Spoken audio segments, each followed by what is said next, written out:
grid down situation, whatever, tariffs, inflation, food shortages, whatever it is, we are not moved by those things. We just lean into the systems we have prepared when and if that day comes. Hey friends, welcome to Alternative Homesteading. On today's episode, I really want to discuss food shortages, tariffs, preparedness, living in preparedness, specifically simplifying what we're using and what we're doing, and really like how do we make sure we're investing into the right things and possible shortages that are to come. So I'm sure you guys are no stranger to what's going on and the tit for tat that's been happening.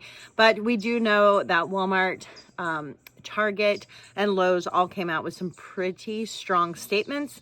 We do know there's been a warning from the president about electricity costs and other things. The shipping ports are not scheduling new ships to come in. So we've got last things coming in, but no scheduled stuff after that.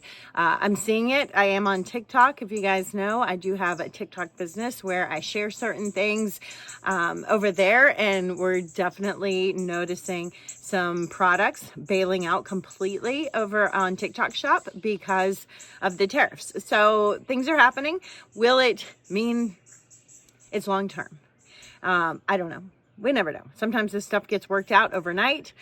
Sometimes it doesn't. So here's my message with it. When it comes to these things, I'm not worried about it. I am not trusting man to fix it, or that this is better for our country because, we're going to suffer for a while and then it'll be better. I have no clue. I honestly don't even care. When it comes to politics, I am politically agnostic. In the words of Billy Bond, I love when he says that. I am definitely politically agnostic because I put my faith in Jesus. And here we're following biblical principles when it comes to preparedness. And so I am not even remotely worried about what's coming. I'm not even following it. I just hear tidbits, obviously, because I am on social media for work. I will see a couple of things, and so I get quick updates on it. And so it just got me thinking, like, how do we operate, not in fear, but in living prepared lives? Because that's truly what it's all about, in my opinion, and where our ancestors and people before us, that's how they lived, right? We are just a generation that has been so programmed to think that being prepared is actually wasteful. And I hear this all the time. Like, I don't want to buy anything because it's going to waste. The things we buy and the things we stock up on are the things that we use in our home. They don't go bad. We store them properly and there's no waste there. And then when we have that excess, we're investing into things that provide, right? And so not wasting money on some kind of toy. Not that those things are bad if you have abundance in the budget, but like, to me, the living in preparedness comes first. A way to grow your own food, some food stores, supplies that help provide for your family. Those things come first, and everything else comes way after that. So if we're buying a product in our home, it is to produce something. That is like my number one checklist. Does it produce something? And sometimes that thing is joy, and there is space for that, right? But that, again, comes after we have those other systems in place that help provide something for our family. And so on alternative homesteading, the thing I really wanted to bring you guys was alternative ways to grow food, because not everybody is on a homestead, right? Not everybody is a farmer, nor do I want to be a farmer. So how do I grow an abundance of food in the relatively small space I have and prioritizing those things? Or if you're in an apartment, how do you grow some of your own food? How do you store some of those things? So let's have that conversation. And again, before we get into some of those systems, and I'm going to take you guys around and show you some things, I do think it's super important that we're not operating in fear, we're operating in peace. And that is what preparedness does. It allows us to hear that stuff on the news, and there's a lot of fear mongering around it. And when I see those, I'm like, I have expected at some point, whether it's this episode or a future episode to come, that our systems are going to fail. We all all signs point to a breakdown at some point. And maybe I'm wrong. Maybe it won't happen. Either way, we're prepared. And that breakdown can be in your own home too.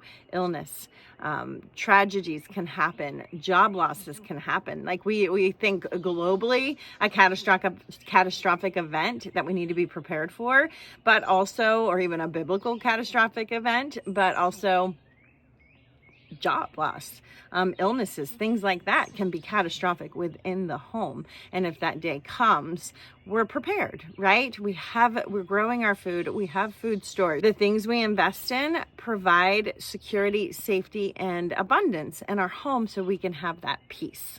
And again, for me, these are biblical principles 101. There are so many scriptures in the Bible, so many stories in the Bible about preparedness. The Proverbs 31 woman, if you read that carefully, she is a woman who is, her home is peaceful and everything they do is peaceful because she is preparing a home. She doesn't just have one coat for her children, but two, right? That's a preparedness thing. They do not feel fear because they know they are prepared if something were to happen. And so that's that piece, right? Where we can kind of lean into, we've done the best we can do. We've spent our money wisely on things that produce instead of things that just throw us into consumerism that are going to fill the wastelands, right? The landfills, and we can rest peacefully in that. So what are some of the things? So obviously, the tower gardens, right? I have invested in those. I'm about to get 3 more because they are such an abundant food producer for our family. So that is my number 1, right? I lean heavily into the towers. They produce the most abundance, the most diversity at the lowest cost for our family. So we're going to get 3 more and put them over here in the yard. For growing some of those winter squash and things that I can put up for the winter. I need more acorn squash, more butternut squash, spaghetti squash, things like that. And so I want to get those sort of in an area where those vines can just go wild and we can have an abundance of those food stores that are being put away. I also need more towers for growing tomatoes if we're going to put tomatoes away for the year and can. So I need a few extra towers so I can use those for the winter squash, and then the others that I used last year for winter squash can be used just specifically for tomatoes to put that food away. So number 1 on our house is the towers because they provide so much abundance. I will link a video below where I talked about a power source. If there is going to be an energy consumption issue where the cost of energy is high, again, the towers are very, very low energy usage if you're growing outside. When we add those lights, that makes it obviously about double the cost. But for me, it cost me $4 to $6. I haven't looked at our rates lately to run a full-size tower outside per month. So it's very minimal, but I can connect those to a solar unit if we need to. And so I'll link the battery power pack I have that runs on solar, and I'm in the process of testing like how many towers I can run on that full time, just keeping it connected to that full time, and I will keep you guys posted on that. I'm guessing I can run 6 full time on one 4,000 watt solar panel attached to this battery system. But again, I'll make a video and keep you guys posted. The second for our family is our permaculture gardens. I am a huge believer in permaculture gardening. Permaculture gardening can look very different for different families. For me, it is about using space that would typically be landscaped with bushes and things that are just there to fill in space and look pretty. Instead of those bushes, we do food. So I think it looks pretty. It is definitely more wild, but instead of bushes, when we moved in here, I ripped all of those out, and now I have apple trees, service berries, mulberries. I'm looking behind you guys because that's where one of my beds is. Aronia berry. There is a plum, a nectarine, a pear tree, 2 or 3 blueberry bushes. A couple didn't make it. Jerusalem artichoke, several serviceberry bushes, or 2 serviceberry trees, and I'm probably missing something else. I think a peach as well. So much stuff in one small space that would typically just be ornamental bushes that are there to take up space, like fillers, and make your yard look better, right? Instead of just being a square grass lawn. Also tons of medicinals. In that same bed, there are over 35 medicinal herbs and edible herbs, and I am expanding that. I'm adding another 25 in this week. So that's one. I also have a permaculture perimeter wall that I put in last season in the fall. Again, fruit trees, berries, and then I'm working to get the ground established with those medicinal herbs. It's wild, it's food, and it's intentionally left to be kind of wild, but it's also really beautiful in my mind. So that is how our entire property is set up. There is food everywhere instead of ornamental bushes to supply food for our family. So we're using those spaces as wisely as possible. Now, I know if you're in an HOA, in a neighborhood, things like that, sometimes you cannot do that, especially in the front yard, but in the backyard, like, go for it. Set up some perimeter food forest, that fruit trees, right? When we're thinking about perimeter food forest, you're going tall down because we're creating a forest that protects the soil. It keeps everything alive. You don't have to fertilize it, water it, feed it. All we're doing is chopping those plants and composting them back in right where they are, just like the forest does, right? The leaves fall, they compost in, it creates a beautiful soil and compost. So you would want tall things, your fruit trees. Under those, we're going to have our bushes, like our blueberry bushes. You're going to have your berries, your blackberries, raspberries, things like that. You can put in smaller bushes, like your aronia berries, whatever grows in your area in abundance, and then your herbs, and then your small grasses and your small crawling herbs like thyme, right? Just think tapered down and let everything have enough sun. You also want to think about, like, does this tree, is it going to drop all its leaves in the winter? And then what is going to thrive in those fall, winter months, possibly, that can grow there and get more sun, that can produce in the winter for us. There are lots of crops that do really well in those winter months. So what I do in a lot of my permaculture beds is, when everything starts to die back, I go in and toss those kale seeds in, those greens that grow in abundance, things like sorrel. They will grow in those cool weather months and kind of cover the ground, those radishes, things like that, and you've got some food source. Third, raised beds. This one's one I have been putting off, but it's time. So I have lots of raised beds from Vigo. I have one filled, the others are not. It's just hasn't made it on the list, but that is becoming top priority starting this week, getting those filled. And the reason is, I was out today and I want to make a beautiful from home salad just from things we have in the house, because that's what the goal is. Can you eat some of your meals just off of homegrown food, right? That is that preparedness. That is that practicing preparedness. How do you turn that food into a delicious meal? And then the things you need for it, like a salad dressing that you may not be able to provide on your homestead. Are you stocked up on those vinegars, that honey, those things that are going to make that dressing and make that salad more palatable and more enjoyable? And so I was looking at one of my raised beds today, and it's loaded with kale. It's self-seeded kale. There's self-seeded potatoes in there. I didn't plant it out because that bed actually needs to be moved. It was where our old chicken coop was. That area is being going back to grass, and we're moving all the gardens closer to the home, which is another principle we're going to talk about in preparedness and in simple living. And so I have all of this abundance of kale that grew on its own without me doing anything, because we've been super busy. And so I want that to happen in my other 8 raised beds. I think I have 8 raised Vigo beds that are not set up at the moment. And so that's so much more food we're going to continue to have as we go into fall, right? The things I plant in there in spring are going to come back up in fall when the weather cools off, and they're going to come back up naturally if I let them go to seed throughout the summer. So that is number 4. All right, so since I introduced this in 4, number 5, getting your food systems close to you. Okay, and this is part of the preparedness and simple living, so that your systems feel easy to navigate. If I have this garden way over here, and not that it's far, it's actually pretty close, but it's not near where I'm doing my other gardening, and it was kind of hard to weed whack around it because it was just in a random spot, and I found I was neglecting it. Okay, it's a pain to have to move a raised bed, but I have proven it is not the ideal spot for it, because I have continually for 2 years now not invested a lot into that. And it's a huge garden bed that can grow so much food for our family, even voluntary food. It's loaded with kale right now, but it could have 10 times more kale in it if it was over here and I was paying attention to it and I had sprinkled some kale seeds in intentionally, as well as let some come up on their own.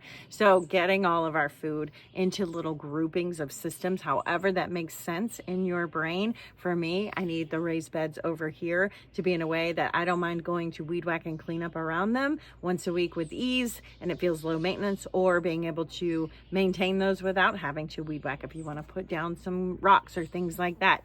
Whatever that looks like, to make it the lowest maintenance possible and easiest to manage. That's really, really important to me. That's why I love permaculture gardening, because I don't have to do a lot with those systems. And then I can put that energy into the towers, which don't take hardly any time at all unless we have to clean them and turn them over, or into the raised beds, which same thing. And they're going to take me a minute to establish them and get all of that soil hauled in and all of that. It's going to be work, but then they're pretty easy to manage, right? We're just cleaning them up and freshening them off throughout the seasons to make sure we keep growing that food.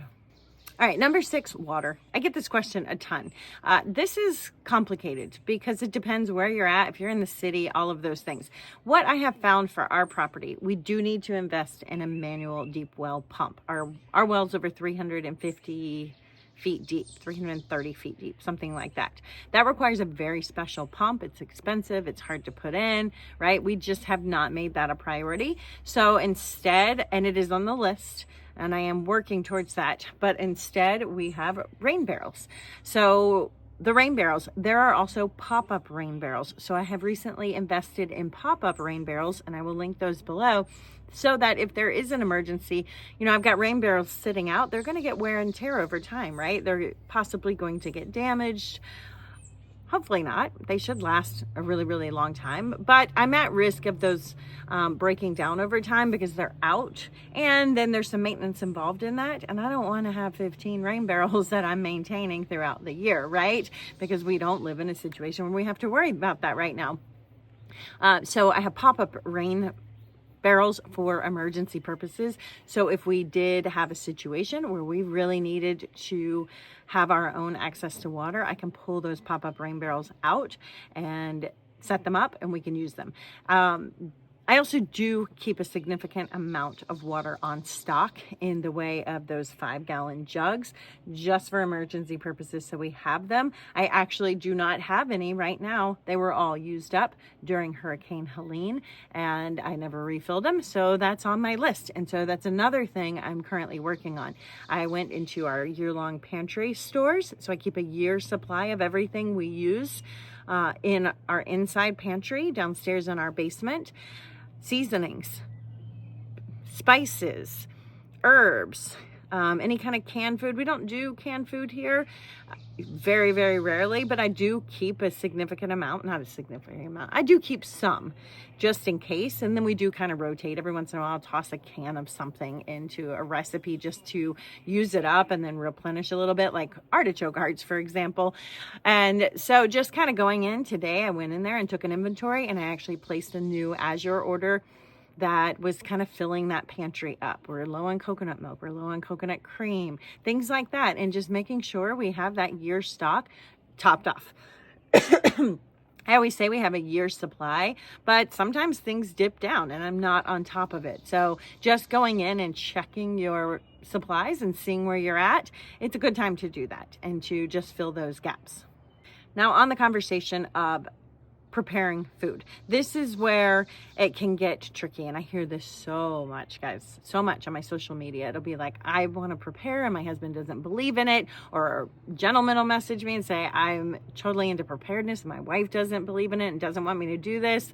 I get that a lot, and that's between you and your spouse, and something you guys have to work out, obviously. But for me, it's a savings account, and I think we have to shift the way we view food stores. Okay. not that it's just buying food to sit there. It is a savings account. I take a certain amount of our paycheck and I put it into savings. I just do it in the form of supplies, things we are going to use, things we need to live. Those things are what I'm buying. And so if we need 3 boxes, commercial size boxes of toilet paper every year, I just make sure we always have those, and it saves us money. If we need, 500 pounds of lentils, I make sure I have those stocked up, and we've already paid for them. So when the price of those things go up, we're not having to pay that price increase in the moment, because maybe it'll come back down. Or either way, we already have it in case a financial crisis happens in our family or in our country or something else. We have those things we can burn through, even if we can't replenish them during that time of turmoil, right? I'm not going to go replenish my stores if we go into food shortages, food inflation, and some of the things they're saying are coming our way. That is not going to be the season I'm stocking up. If anything, right now, what I'm doing is topping off my year's supply, and until I see more progress in this situation getting resolved, I'm probably going to keep pushing it a month, 2, 3, 4 months over a year's supply so that we have those things. That does require you understand about proper food storage for your area, so do some research. For our area, we are in a more mild climate. I came out of Florida. In Florida, you have things like white moths. Is it white moth? Grain moths. If you are storing food in a pantry not properly, even gamma lids, like 5-gallon buckets with a gamma lid, which is the screw top lid of rice in a Florida home, can get those grain moths in it, because they can lay their eggs around the rim of that gamma lid, and when you go to open it, those eggs fall in and you can lose all of your food stores. I had that happen in a pantry in Florida. Even glass jars, I used to store like small amounts in glass jars, and we would just use the jar. I do that here, you guys see it all the time in my pantry. I use those jars and we pour our food out of those jars and then seal it back up.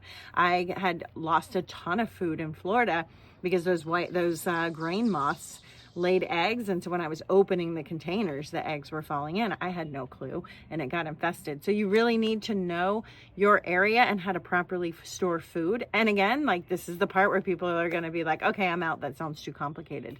But it's way more complicated to not be able to afford to go to the grocery store, or to go to the grocery store and not be able to have the foods you need to keep your family healthy and well fed and feeling safe in their environment, than it is to do a little research and store your food properly and figure that out, in my opinion. All right, and I think we're on number 7. I don't even know, and I'm not even sure why I gave you guys numbers for these, but number 7, if that's what number we're on, or just another layer of this, so to speak, and sort of more of a long-term layer. And what I've done is I've been sharing with you like what I think is the most important, tapering down. Maybe not the most important. I don't know. These are all important, guys. But growing fresh food, I started with the towers, sharing that, right? Having access to that fresh food, so critical. And let me tell you, I do the preparedness side on that too. So I don't just have my towers, but I have seeds. I have rock wool. I have over a year's supply of both of those. I have over a year's supply of nutrients. I have, what else do we use to grow on a tower? Rock wool, seeds, nutrients. That's about it. I have some extra grow cages and things. Those aren't as critical because those you can use forever. Like, you can use those continually. And net pots, I have those. We don't go through as frequently. I can use those over and over and over again, but I have those stored up just in case, right? Extra pumps. I have a few extra pumps, just things to make sure we are all set. If I cannot get those supplies, I have them. Or if for some reason those supplies quadruple in price in the next couple of months, I can ride it out and don't have to invest in those things, and can wait until this situation gets resolved, which hopefully it would at that point, right? So towers. And so I guess, like whatever that looks like for you guys in the way of what's the most important, on the things you can afford to do and the movement you can have, whether it's growing some fresh food and making sure you focus on having a year's supply of the things to grow that fresh food, or if it's you do have the space to set up a permaculture food forest, and you can get that set up this season. I will say that is important to do earlier than later because it's perennial things that take time to grow and there is an investment there.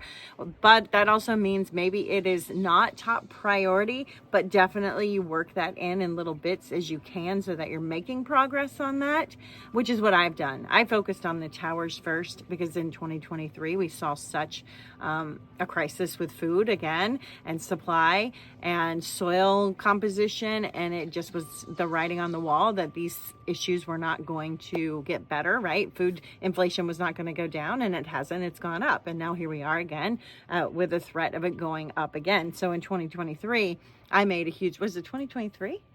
2021? I don't even remember anymore. Maybe it was 2021, excuse me.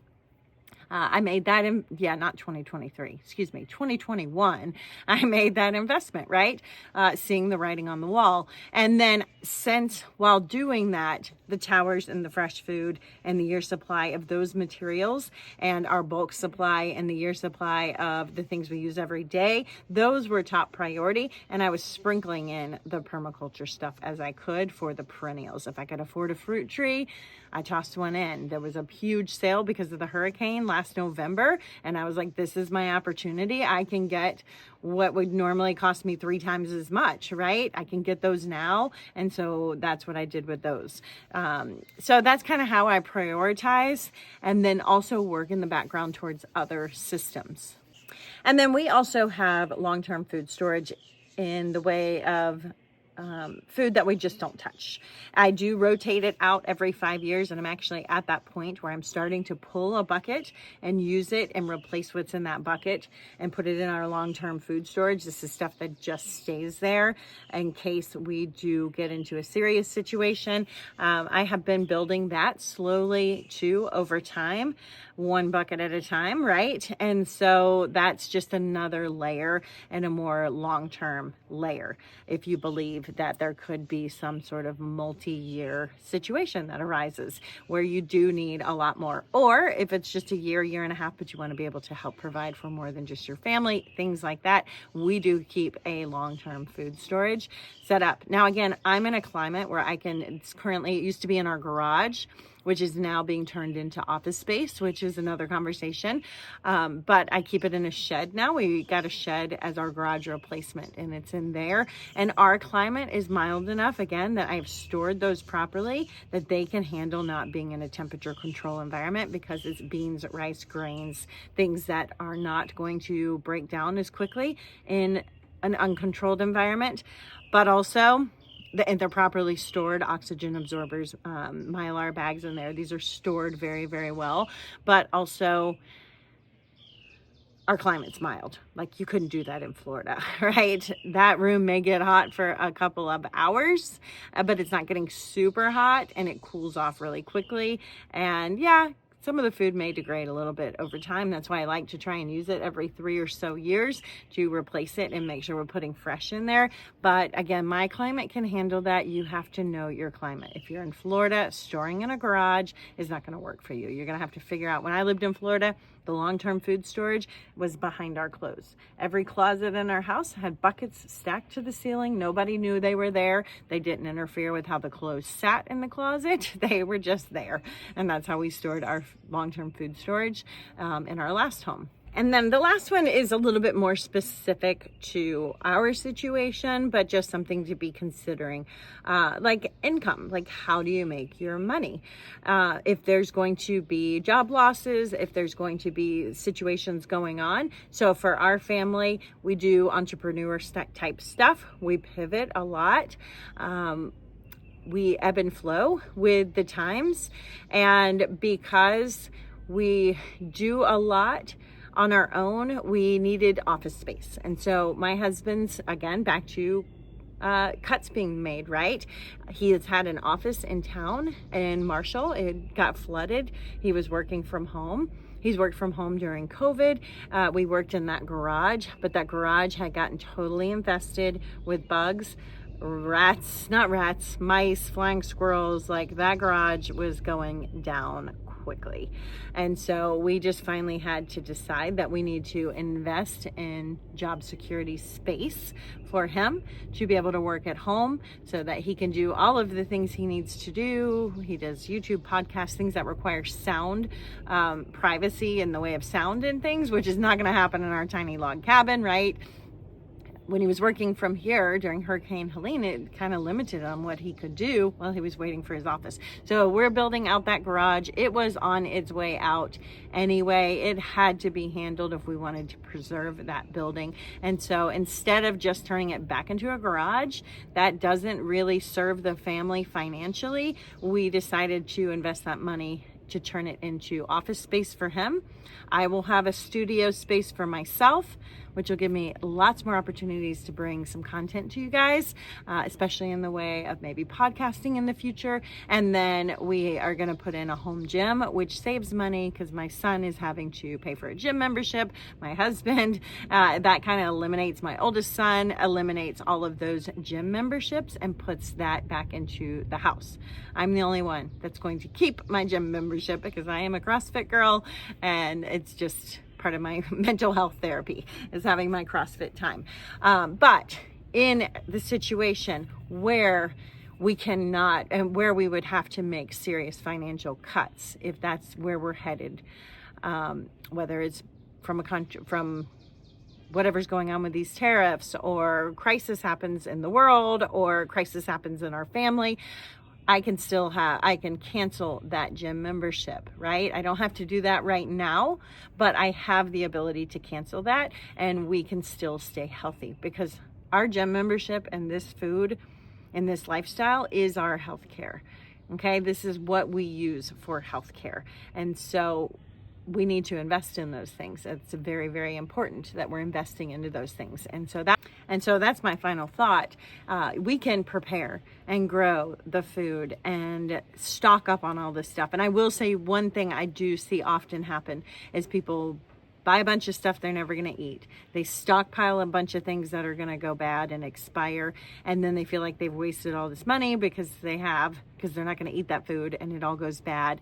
And then they're kind of against this concept, or they invest in the bulk foods, but don't know, like the good ones, like rice, beans, grains, things like that, but they don't actually eat those things daily. And then what, right? You have to actually live this lifestyle of preparedness in order for it to be successful and be an investment into financial security, right? If we're saving money by investing in this food, it needs to be food we're actually going to eat and that we know how to consume, especially in an emergency. So that really needs to be a huge part of it, is not just buying a bunch of stuff, but how do you buy things that are going to store well, and then also know how to eat and use those foods and make food from scratch and eat whole foods, right? Add those foods from the garden in. I'm doing a ton with mushrooms. That's another one. If you guys want to follow my mushroom content, I'll put a playlist below, but growing a ton of mushrooms. I'm actually putting up about a 2-year supply of mushrooms over the next few months because I'm growing a ton and I'm drying them and putting them in our food stores so that we have those mushrooms. I'm going to keep growing mushrooms, and I have mushroom logs, but there may come a day where I can't order those blocks and grow in my boom room too with the grow spawns, right? Because I have to buy those. It might be too much to have those shipped or too much to purchase those. And so I've got the logs, and then I have a 2-year supply I'm storing up right now of dried mushrooms that I can use. So it's really important that we're not just buying a bunch of crap, buying a bunch of stuff for stuff's sake, but that we are leaning into knowing how to properly store things that we use. And if we have, and maybe if you're living on a diet that is solely based on what you can go to the grocery store to get every single day. I remember growing up, we lived in a small town and there was no grocery store. And then one day we had a grocery store, and it was like every other day my mom went to the store because it was so nice. Like she could go to the store and she would pick out what she wanted to cook for dinner and she would come. It was almost every day at some points. I think she just really enjoyed like going there, being inspired, creating a homegrown meal for the family and grabbing us some snacks and things for after school. And what a great home environment to like have that home cooked meal and that food available all the time. So if that is how you operate, then it might be thinking through, like, can you figure out how to make food for a week if there wasn't a grocery store? And I will tell you, in 2020, that was one of the issues here, and in Hurricane Helene, far worse than 2020, but both in this area. And we're in a rural area where people do grow their own food and they make their food from scratch, but a lot don't. And the grocery stores emptied very, very, very, very quickly.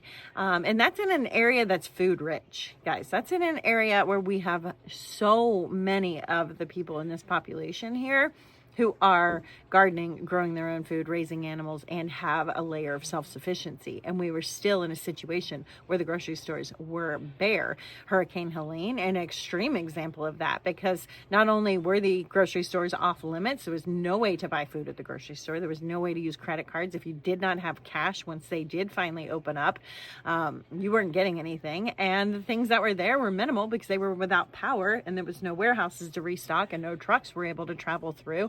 And so it was just slim pickings anyway. It was like what was left over in the back of the store is what people were getting. And it left people in seriously life or death situations, guys. Like life or death situations occurred here in Western North Carolina. There were lives lost because people were not prepared for an emergency.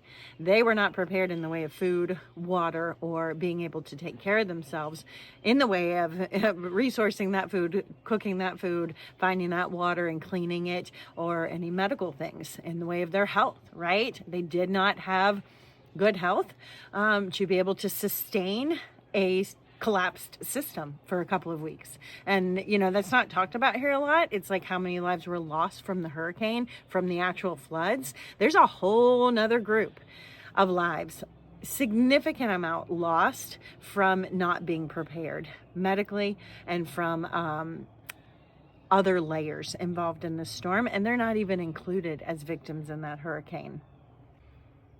Natural remedies, herbal remedies. How do you have herbs growing that you can use? Do you have some of those tinctures and things prepared so that you can use them in an emergency? Do you have backup medical supplies that you might need if you're reliant on something? These are big things to consider. A way to treat wounds. How do you treat a skin infection? I will tell you, like simple things like a cut and then floodwaters are a disaster, are a incredibly dangerous situation. And they were incredibly dangerous situations for so many people. Just not having like basic home remedy stuff to make sure that wound didn't get infected, or if it did, that you could handle it at home on your own when you couldn't get into the car and go to that doctor, or you couldn't get in the car and go to that Walgreens and grab that over-the-counter stuff to get it under control, right? These are things we have to really consider and take seriously. Like someone who watched it, and to see the difference, and I've talked about this before, to see the difference in quality of life from some of my friends who were cut off completely. I had friends and knew people who were completely cut off from roads for 3 weeks. And then if they had an ATV because they had a family member who could buy them one, or they had the means to get that, or they had a neighbor who had an ATV, they were able to get out and get a little bit of supplies from some of the emergency situations, right? That's a big deal. There were people, I had one friend, and she was able to fully function in her home for months without power. And her neighbor had to evacuate after a couple of weeks because they had no means to provide for themselves and had to actually leave and evacuate.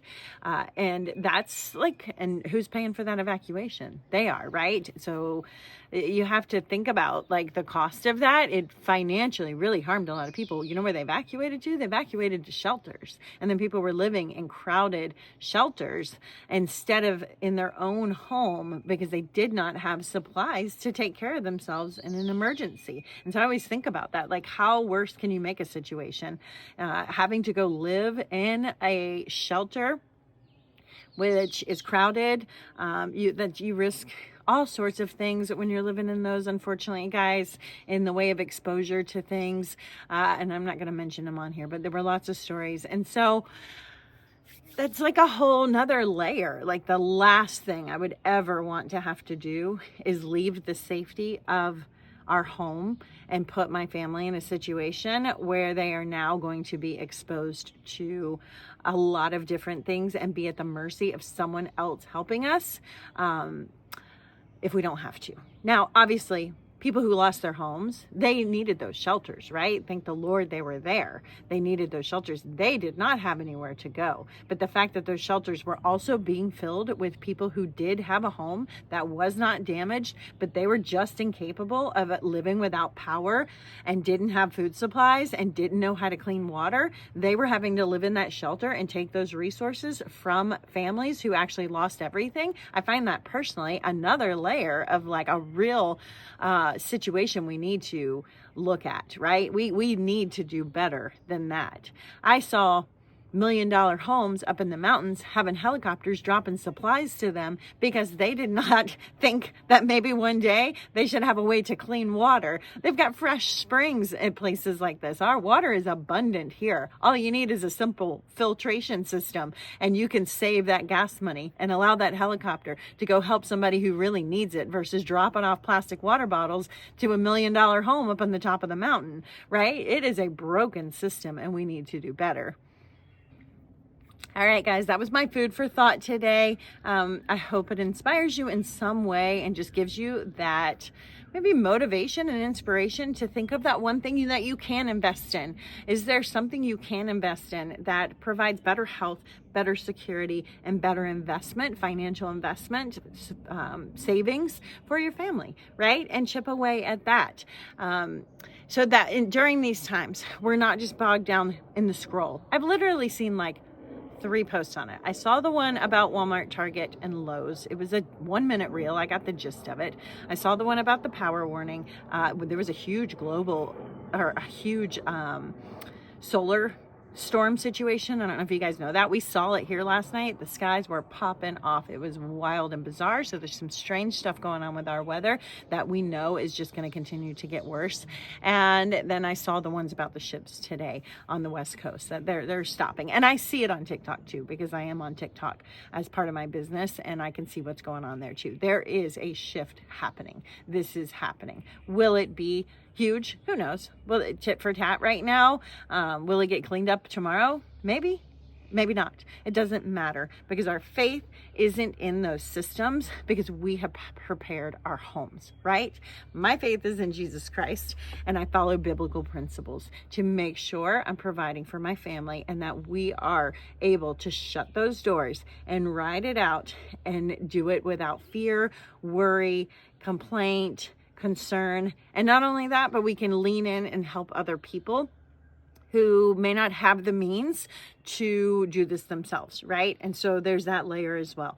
We can be that stable rock versus putting ourselves and our families in a situation where we have to live in fear, where we're spending hours on that scroll. You know why you're spending hours on that scroll? Because it's creating fear. And you know why we're feeling that fear? Because we're not prepared to live in a world where we have to take care of ourselves. And that is where we become victims. And we need to take that back. We need to be more responsible and own it ourselves. It doesn't matter what the rest of the world's doing. It doesn't matter what they think about it. It matters what we're doing in our homes to make sure we are prepared, whether it's job loss, illness, Hurricane Helene. There'll be another one.